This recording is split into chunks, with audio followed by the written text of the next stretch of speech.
Spencer Lazara, MMAinterviews.tv with Dan Henderson here at Team Quest. You're fresh off your victory, huge victory against Fedor Emelianenko. Talk about where that ranks in the long list of victories for your career. It's definitely up there. If not the top one, it's definitely top 2 or 3. And just because I've been a fan of his and admire how he fights and how aggressive and dangerous he is, and what he's done in his career, it's always sweeter to beat somebody like that, and it just means more to me, than beating some of the guys that are all hype. People are calling it round of the year. What was going through your head coming out, guns a-blazing? He's coming throwing these huge punches. You land a big left. Well, I know I wasn't expecting him to come out swinging like that. He's fairly aggressive at the beginning of fights, but not right off the get-go. I think I just wasn't expecting it, and I felt like I was,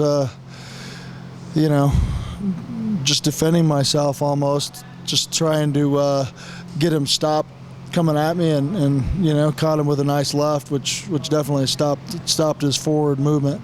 Did you feel like that? Did you feel something come out of him with that big punch? Because it seemed like, he definitely was hurt by it. Yeah, he was hurt pretty good, and definitely surprised, and I think at that point maybe he was thinking that he needs to be a little more careful with me. And were you ever hurt when he came in and hit kind of like an uppercut there? No, I felt fine the whole time. I don't feel like I was dazed at all. I think half of it was me being off balance, and then him with the force of the punch, and he was rushing me again. I was trying to, get out of the way, and caught me with a punch that knocked me off balance and cut me. But right away I felt the sting that, because of the cut. So I felt aware the whole time and just was, working on getting up off my back, and it happened a lot easier than I thought. Was it, comparing to the Fedor fight, you said, I got knocked a little silly, was your quote. Were you hurt more than by that punch, you would say, and this was just kind of a stinger? Yeah, I was definitely knocked silly against Fedor, and kept my composure, knew what was going on, but was definitely rocked a little bit. Took me a couple seconds after I took Fedor down to recover, but against Fedor, I didn't feel foggy at all. Once again, your wrestling instinct came again in this fight out, and sort of not saved you, but got you in a position then to land the big knockout punch, of course.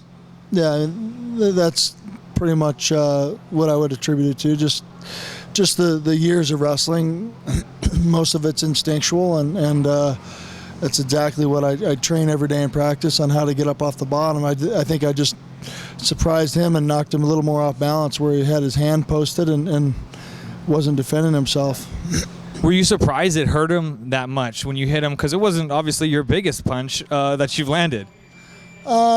Yes and no. I've been surprised at other punches, and but I threw the punch to do damage and to try and knock him out, and it knocked him face first on the canvas, and I think just the fact that it was right on the chin, and he had no clue that it was coming, was the biggest thing.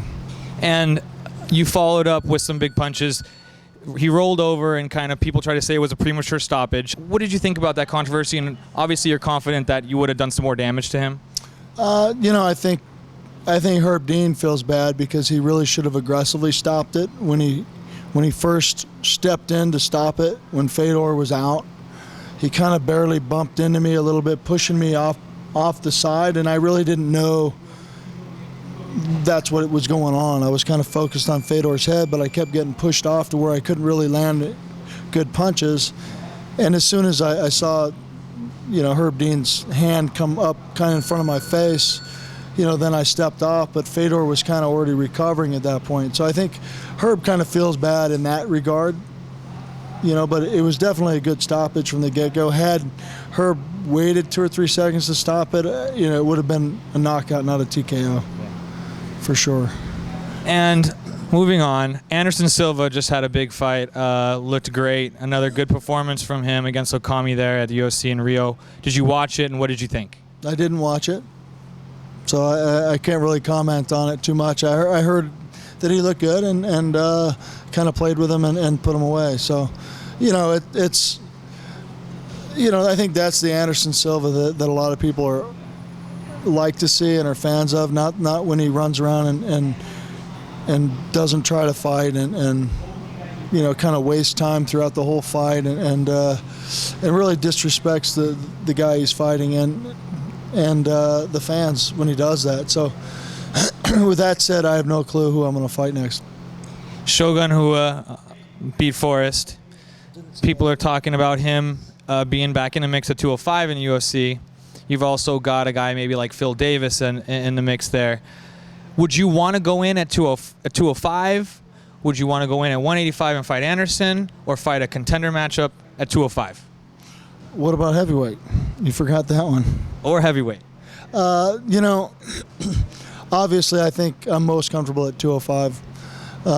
And I think the biggest fight that the UFC would make money on and the fans would want to see, I would think, would be me against the winner of Jones and Rampage.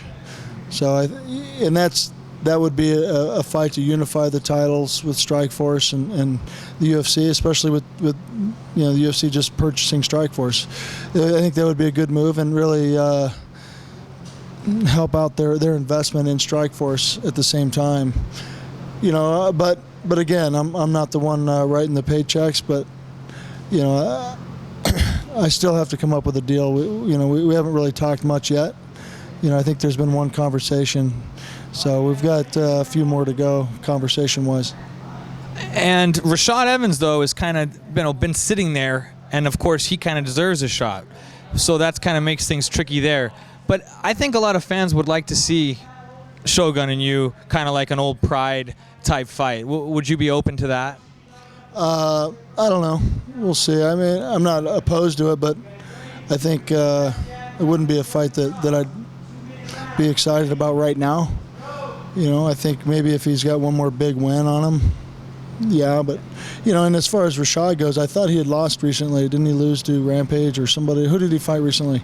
He was going to fight Phil Davis, and Tito Ortiz stepped in for him, and he beat him. Before that, he beat Rampage, and then John Jones had an injury or whatnot when he was supposed to fight Jones, and then Jones ended up getting this fight with Rampage. So it's been a little screwy anyway. So, I don't know. It's not really my place to say, but I think business-wise for the UFC, it would be the biggest thing for them to unify the titles, and Rashad could fight the winner of that. Be up for 2 belts, not 1. So you would rather wait it out, let them fight it, then that'd be a few more months for you before a fight. You wouldn't rather fight before that? I would wait. I would rather jump the line, is what I'm saying. Yeah. Well, you still have to wait because their fight's not for another month and a half. I think that fight could happen around New Year's. So the UFC obviously on Fox now. What do you think about that?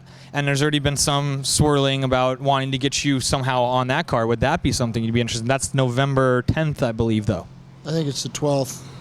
I'm not positive, but yeah, I think that's been mentioned, but who knows? Like I said, we still have to come up with a deal. There's only been one talk, and things like that could happen quickly, and it could happen, take a couple months. So, I think right now I've been just kind of hanging out and vacation with the kids, and just trying to enjoy them a little bit, and just now starting to get back into not being too far out of shape, I should say, and just waiting to see. But it could be as early as November 12th, and I'd like to fight somewhere in between November and December.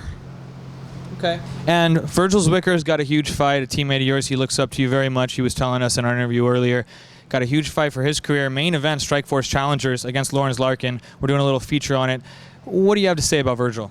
He's got a ton of potential, and I think one of the biggest problems with his fighting in the past has been his conditioning, and I think he's really turned the corner and got serious about fighting, and he's in great shape now, and he's got a hard head. He hits hard. He's very well rounded, and starting to really work on some of the things that that he was lacking in. Did you get to roll at all with Lawrence? I understand he came down here and did some training here at Quest. What did you think about him, and how do you see that fight sort of unfolding? Lawrence is a tough dude. He's got a lot of potential as well. He's got some pretty good striking and a little bit unorthodox, but and his takedown defense isn't bad. He's well-rounded as well. I think Virgil's has a little bit more power than he does, and uses a little bit more, mixes up his striking a little bit more, I should say. But it will definitely be an interesting fight, and one that's probably going to have a lot of striking and a lot of excitement in it. Okay. Appreciate the time. Thank you so much for spending it with us, Dan. This man is Dan Henderson, the legend. Hopefully we will see him back in the UFC octagon fighting for a 205-pound title to unify yet another belt. I'm Spencer Lazar. You're watching MMAinterviews.tv.